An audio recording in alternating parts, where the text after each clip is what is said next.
इस मूवी के स्टार्ट में हमें ये बताया जाता है कि ये दुनिया दो इंसानों की थी, जिनमें एक आम इंसान और दूसरे मैजिशियन यानी कि जादूगर थे। जो जादूगरों का किंग था वो आम इंसानों के दरमियान एक वॉर स्टार्ट करता है। इस वॉर में वो अपने मैजिकल क्रिएचर, मॉन्स्टर्स और अपने मैजिकल वेपन्स इस्तेमाल करता है, जिस वजह से आम इंसान उसका मुकाबला नहीं कर पाते। वो जादूगरों का किंग एक एक कर सभी किंग्स को हरा देता है। इसके बाद उसका सामना होता है किंग यूथर से, मगर यूथर किंग की आर्मी भी हारने वाली थी। मगर यूथर के पास एक मैजिकल स्वॉर्ड, एक तलवार थी। उस तलवार के सामने उन जादूगरों का किंग अब टिक नहीं पाता और वो हार जाता है। उसकी पावर्स उस तलवार के सामने कुछ भी नहीं थी, जिसके बाद ये वॉर खत्म हो जाती है। आगे कुछ दिन बाद यूथर का भाई उससे बगावत करता है, क्योंकि यूथर के भाई को उसकी जगह पर किंग बनना था। यूथर का भाई अपनी आर्मी से अपने भाई पर हमला करवाता है। वो ये जानता था जो उसके भाई के पास तलवार है उसके सामने उसकी पावर्स कुछ भी नहीं है,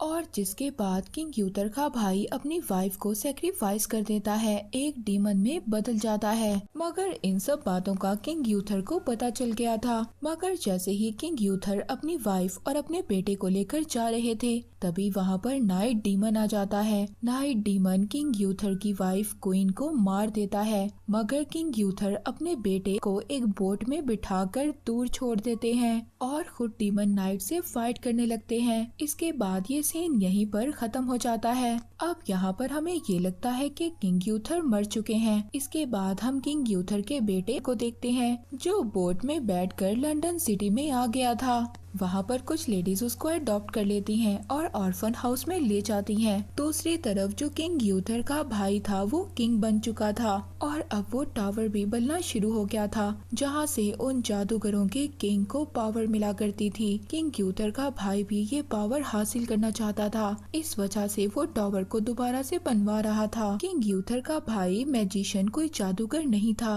मगर उसने अपनी लाइफ के बहुत सारे साल मैजिशियंस के साथ गुजारे थे, इसलिए अब वो भी मैजिक सीख रहा था। ऐसे ही देखते देखते 20 साल गुजर गए थे। किंग यूथर का भाई बहुत ही पावरफुल और बहुत बुरा किंग बन गया था। दूसरी तरफ किंग यूथर का बेटा आर्थर भी बड़ा हो गया था। उसका ज्यादातर बचपन चोर और लुटेरों में गुजरा था, इस वजह से वो बहुत ज्यादा शातिर और चालाक था, मगर वो बहुत ज्यादा जरूरतमंद लोगों की मदद किया करता था और साथ ही साथ छोटे मोटे इलीगल्स काम भी किया करता था। दूसरी तरफ हमें किंग यूथर का भाई दिखाया जाता है। अब उसका टावर भी कंप्लीट हो चुका था, मगर साथ ही उसके कैसल के पास जो नहर थी वो खुश्क हो गई थी। उसके आदमियों को वहाँ पर एक तलवार नजर आती है। वो तलवार एक इंसान के अंदर गड़ी हुई थी जो पत्थर का बना हुआ था। उस तलवार को बहुत सारे लोग निकालने की कोशिश कर रहे थे, मगर वो तलवार किसी से भी नहीं निकल रही थी। इवन के वो तलवार यूथर के भाई से भी नहीं निकलती। अपने आसपास गांव से बहुत सारे लोगों को पकड़वाता है और फिर सबसे बारी बारी ये ट्राई करवाता है कि कौन इस तलवार को निकाल सकेगा। उधर दूसरी तरफ आर्थर की फाइट हो जाती है। यही देखकर सोल्जर अब आर्थर और उसके दोस्तों को भी पकड़ लेते हैं। ये सोल्जर्स इनको उसी बोट में बिठाकर ले जाते हैं। अब आर्थर अपने फादर के कैसल में पहुंच चुका था। यहाँ पर आर्थर को कुछ भी नहीं याद था। आर्थर को जब वो लोग तलवार निकालने के लिए कहते हैं तो आर्थर चुपचाप उस तलवार को निकालने के लिए चला जाता है। आर्थर जैसे ही उस तलवार को पकड़ता है तो उसको अपनी पुरानी जिंदगी के बारे में याद आ रहा था और वो इस तलवार की पावर को भी फील कर सकता था। वो उस तलवार को पत्थर से निकाल लेता है, मगर उस तलवार की पावर्स इतनी ज्यादा थी वो उसको कंट्रोल नहीं कर पाता और बेहोश हो जाता है। अब सबको ये पता चल गया था कि ये यूथर का बेटा आर्थर है। अब उसको सोल्जर्स पकड़कर जेल में ले जाते हैं। आर्थर बॉर्न किंग था। ये पूरा कैसल और यहाँ के सभी लोग उसकी विरासत थे। उसने उस तलवार को पत्थर से निकाला है जो बहुत ज्यादा पावरफुल है। ये खबर हर जगह पर फैल गई थी। लोग बहुत ज्यादा खुश हो रहे थे कि उनका असली किंग मिल गया है और लोगों ने किंग यूथर के भाई के खिलाफ बगावत शुरू कर दी थी। इसके बाद हमें एक लेडी दिखाई जाती है और ये एक जादूगर थी। जेल में आर्थर के पास किंग यूथर का भाई आता है, पब्लिक के सामने ले जाने वाला था। वो आर्थर को धमकाता है और कहता है कि तुमने पब्लिक के सामने ये कहना है कि तुम किंग बनने के लायक नहीं हो, कहना है कि तुम इस तलवार को कंट्रोल नहीं कर सकते और अगर तुमने ऐसा ना किया तो हम तुम्हारे बाकी साथियों को मार देंगे। सभी लोग आर्थर किंग को देखने के लिए आए हुए थे। वो बहुत ज्यादा खुश थे। अब उसको कहा जाता है कि वो तलवार उठाकर अपनी पावर्स को दिखाए, मगर आर्थर ऐसा नहीं करता क्योंकि उसने अपने दोस्तों को बचाना था। किंग यूथर का भाई उसको वहाँ पर मारने के ऑर्डर्स दे देता है। तभी वहाँ पर वही मैजिकल लेडी मेज आ जाती है। वो अपनी पावर से सभी जानवरों को अपने कंट्रोल में ले लेती है और किंग यूथर के भाई की आर्मी पर अटैक करवा देती है। उसके बाकी आदमी आर्थर को छुड़वाते हैं और तलवार लेकर नदी में कूद जाते हैं और वहाँ से भाग जाते हैं। आर्थर दोबारा से उसी तलवार को पकड़ता है और दोबारा से बेहोश हो जाता है। मेज उस तलवार के ऊपर अपनी पावर्स का यूज करती है, जिससे उसको पता चलता है कि आर्थर को अपनी पुरानी लाइफ के बारे में कुछ भी याद नहीं है। अब ये जादूगर लड़की डिसाइड करती है कि आर्थर को डार्क लैंड में भेजेंगे, जहाँ पर जाकर उसको अपनी लाइफ के बारे में सब कुछ याद आ सकता है। ये जगह बहुत ज्यादा खतरनाक थी। यहाँ पर आम इंसान और ना ही कोई जादूगर टिक सकता था। यहाँ पर आर्थर का सामना बहुत सारे क्रिएचर और मॉन्स्टर से होता है, मगर आर्थर इन सब का मुकाबला करता है और उस टावर तक पहुँच जाता है। यहाँ पर आते ही वो तलवार चमकने लगती है और उस तलवार के चमकते ही आर्थर को अपनी पुरानी लाइफ के बारे में याद आने लगता है। और यहाँ पर फर्स्ट बात रिवील होती है। किंग यूथर ने जिस डीमन नाइट से फाइट की थी, किंग यूथर उस डीमन नाइट से फाइट में हार रहा था, मगर किंग यूथर ने अपनी आखिरी बाजी मारी थी। किंग यूथर ने उस तलवार को हवा में उड़ा दिया था और खुद उस तलवार के नीचे आ गया था, जिससे वो जादूगर स्कैलिबर तलवार उसको आकर लगी थी। पर किंग यूथर तो मर गया था और उसकी बॉडी पत्थर की बन गई थी। पत्थर का बनने के बाद वो पानी में गिर गया था और तब तक छोटा आर्थर भी बोट में बैठकर दूर चला गया था। इस वजह से किंग यूथर के भाई को वो तलवार उसी वक्त नहीं मिल पाई थी। अब जब ये सब कुछ आर्थर को पता चल जाता है तो वो तलवार चलाने की स्किल्स को भी सीख लेता है, मगर अभी भी वो इतना ज्यादा माहिर नहीं हुआ था। अब वो दोबारा से वापिस आता है। रास्ते में मेज इसको पूरी कहानी बताते हैं। वो बताती है पहले जादूगर और इंसान दोनों आराम से रहा करते थे, मगर फिर इनके दरमियान में वॉर स्टार्ट हो गई। वॉर भी किंग यूथर के भाई ने ही स्टार्ट करवाई थी, क्योंकि उसको एक पावरफुल किंग बनना था। वो एक मैजिशियन से मिल गया था, जहाँ पर उसने ये प्लान किया था कि वो दोनों मिलकर किंग यूथर को मार देंगे। उस जादूगर ने टावर की पावर्स को अनलॉक किया था और उसी टावर की पावर से वो हर जंग जीत रहा था, मगर आगे किंग यूथर ने पूरे मेज टावर को तोड़ दिया था, जिसमें उस जादूगर की सभी डार्क पावर्स थी। इसने ये तलवार यूथर के ब्लड के साथ अटैच कर दी थी, यानी कि पहले यूथर और फिर उसका बेटा और इससे आगे जो भी इनसे रिलेटेड होंगे उनको ये तलवार मिलेगी। वो लोग ये भी बताते हैं कि ये टावर जितना ज्यादा बड़ा होता जाएगा, किंग यूथर के भाई की पावर्स भी ज्यादा होती जाएंगी और अगर एक बार ये टावर कंप्लीट हो गया तो उसको इस तलवार से रोकना भी मुश्किल होगा। आर्थर और इसके लोग आगे जाकर एक और फैमिली से मिलते हैं। ये फैमिली ब्रिटेन फैमिली की सबसे ज्यादा पावरफुल फैमिली थी। इनके पास बहुत सारे वेपन्स थे, बहुत सारी आर्मी थी। आर्थर यहाँ पर बहुत ही चालाकी से इनको समझाता है कि वो किंग बनने के लिए तैयार है और अब ये लोग भी ये जान चुके थे कि आर्थर ही किंग है और अब इनका मेन प्लान ये था कि उस टावर को कंप्लीट होने से रोकना। आर्थर के कुछ साथी उस जहाज पर चले जाते हैं जहाँ पर उस टावर का रॉ मटेरियल ला रहा था।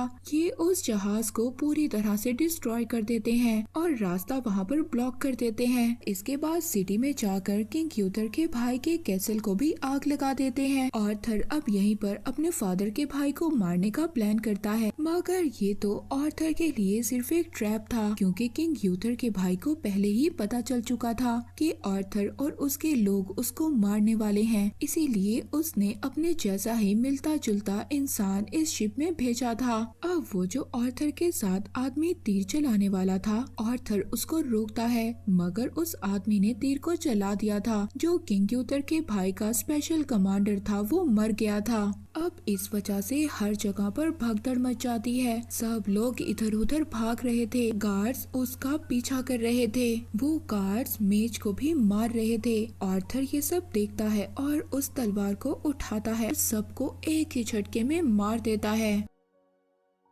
वहाँ पर जो किंग ग्यूथर का भाई था वो आर्थर के एक साथी को पकड़ता है और उसी के सामने उसको मार देता है। आर्थर अपने सभी साथियों को एक बोट में ले जाकर एक सेफ जगह पर छोड़ता है, मगर इस इंसिडेंट के बाद आर्थर बहुत ज्यादा सैड हो गया था। उसने अपने एक दोस्त को खो दिया था और गुस्से में उस तलवार को पानी में फेंक देता है, मगर तभी लेडी ऑफ द लेक उस तलवार को पकड़ती है, यानी कि वो फेरी जो पानी में रहा करती थी वो उस तलवार को पकड़ती है और आर्थर का हाथ पकड़कर पानी में ही ले जाती है। वो फेरी आर्थर को उसके फ्यूचर की एक झलक दिखाती है। अगर उसने इस तलवार की पावर्स को यूज कर अपने फादर के भाई को ना मारा तो क्या होगा, दुनिया में बहुत ज्यादा तबाही होगी। वो फेरी उसे मेज और इस तलवार पर भरोसा करने के लिए कहती है और फिर उसको वो तलवार पकड़ाती है। आर्थर जब इस विजन से बाहर आता है तो उससे कुछ आदमी मिलते हैं, उसको बताते हैं कि आर्थर तुम्हें अब सब लोग पसंद कर रहे हैं और यही नहीं, अब बहुत सारे लोग हैं जो तुम्हें सपोर्ट कर रहे हैं, वो चाहते हैं कि तुम उनका किंग बनो। आर्मी ने उसके लोगों पर अटैक कर दिया है। एक कमांडर था, वो कहता है कि मेज और तुम्हारे कुछ साथी अभी भी हमारे पास हैं, अगर आर्थर ने सरेंडर ना किया तो वो इन लोगों को मार देंगे। अब सब कुछ सोचने के बाद आर्थर अपनी तलवार उनके भाई के पास भेज देता है और ये कहता है कि कुछ दिन बाद वो खुद मिलने आएगा।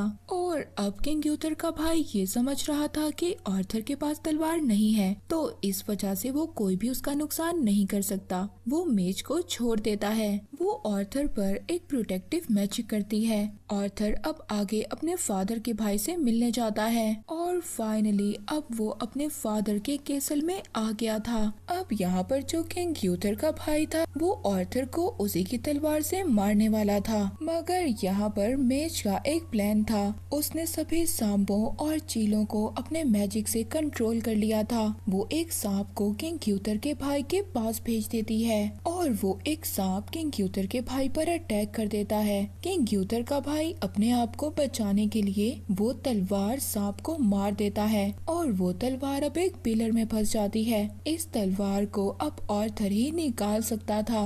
मेज ने अपनी पावर से बहुत बड़े बड़े स्नेक्स को कंट्रोल कर लिया था। वो स्नेक सारे केसल पर अटैक कर रहे थे और इसके बाद आर्थर की जो बाकी आर्मी थी वो भी केसल पर हमला कर देती है। अब यहाँ पर किंग ग्यूथर के भाई को ये लग रहा था कि वो हार जाएगा, इस वजह से वो दोबारा से केव में जाता है जहाँ पर उसने एक डीमन नाइट को बुलाया था। वो अब खुद ही डीमन नाइट बन जाता है। आर्थर अब वो तलवार लेकर बाहर आता है। वहाँ पर ब्लैक मास्क वाले गार्ड आर्थर पर अटैक करते हैं, मगर आर्थर अपनी तलवार की पावर से सबको एक एक कर मार देता है। जो लोग बचे थे वो खुद को आर्थर के सामने सरेंडर कर देते हैं।